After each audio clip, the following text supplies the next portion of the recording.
పరిశుద్ధుడు మహాగణుడైనటువంటి దేవుని యొక్క పేరట మీ అందరికీ హృదయపూర్వక వందనాలు. ఈరోజు దేవుని వాగ్దానము 10వ సంకీర్తన 17వ చరణము. యెహోవా, లోకులు ఇకను భయకారకులు కాకుండానట్లు బాధపడు వారి కోరికను నువ్వు విని ఉన్నావు. హల్లెలూయా. మరి ఈ లోకంలో దీనులు ఉంటారు, మరి గొప్పవారు ఉంటారు కదండి. అయితే అనేక మంది గొప్పవారు అనగా ధనవంతులు కావచ్చు, లేదా గర్విష్ఠులు కావచ్చు, లేదా అంటే మరి పేరు ప్రఖ్యాతలు కలిగినటువంటి వారు కావచ్చు. వీరు మరి దీనులైనటువంటి వారిని, బీదలైనటువంటి వారిని భయపెడుతూ ఉంటారు కదా. ఈరోజు మనం చూస్తే అనేక మంది నాయకులు దేవుని యొక్క బిడ్డలను భయపెడుతున్నటువంటి వారు. మరి అలాంటి ఎవరైతే భయపడుతున్నారో అలాంటి వారిని దేవుడు చూస్తూ ఉన్నాడు. మరి భయపడేటువంటి వారిని చూస్తున్నారు, భయపెట్టేటువంటి వారిని కూడా దేవుడు చూస్తున్నాడు.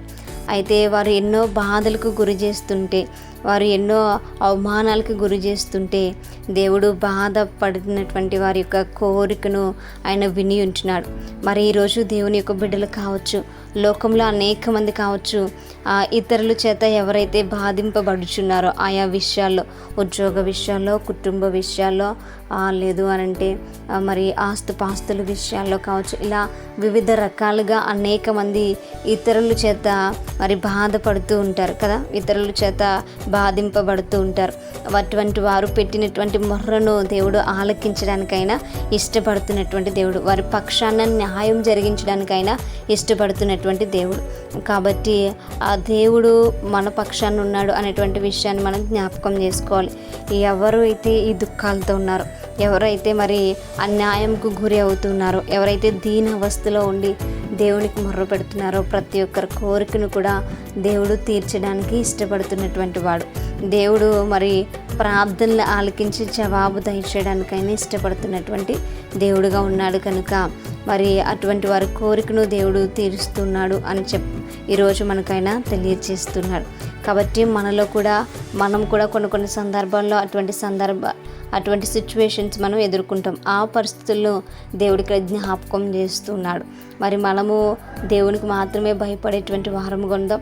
మన పైన ఎవరైతే అధికారంతో మనల్ని ఇబ్బంది పెడుతున్నారో, మనల్ని బాధ పెడుతున్నారో, వారి నిమిత్తమే మనం ప్రార్థన చేసినప్పుడు వారి నుంచి దేవుడు మనల్ని విడిపించేటువంటి వాడుగా, వారి నుంచి దేవుడు మనల్ని కాపాడేటువంటి వాడుగా ఉన్నాడు. కనుక మనం దేవునికి కృతజ్ఞతాస్తులు చెల్లిస్తూ మన మొర్ర వినబడింది అనేటువంటి సంతోషంతో మరి ఆయన ఘనపరిచేటువంటి వారం పొందాం.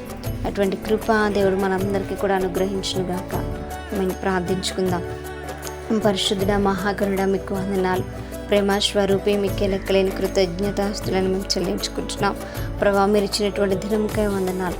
ప్రభా, నిజమే అనేక సార్లు మేము ఇతరుల చేత ఇబ్బంది పాలవుతున్నాం, ఇతరుల చేత నా తండ్రి మేము బాధింపబడినటువంటి వారముగా ఉంటున్నాం. ప్రభా, మమ్మల్ని క్షమించండి అయ్యా. తండ్రి, మమ్మల్ని ఆయన ఓదార్చండి, మమ్మల్ని నీ సన్నిధికి చేర్చుకోండి. ప్రభా, నీ కాపుదల మాకు అవసరము. ప్రభా, అన్యాయముగా అక్రమముగా అయా నా తండ్రి, నా ప్రభా, మమ్మల్ని ఆయన అనేకులు నా తండ్రి ఇబ్బంది పెడుతూ ఉండగా నీవే కృపను మా పైన ఉంచి న్యాయములు నా ప్రభా అయితే నా ప్రభా మీరే జరిగించమని, అన్యాయములు తొలగించమని ప్రభా వేడుకుంటూ ఈ ప్రార్థన దయచేసి మీ పాదసని చేర్చుకోమని యేసయ్య అతి పరిశుద్ధ నామములో అతి మిక్కిలి వినయముగా బ్రతిమలాడి వేడుకుని పొంది ఉంచున్నాము మా ప్రియ పరలోకపు మా కన్న తండ్రి.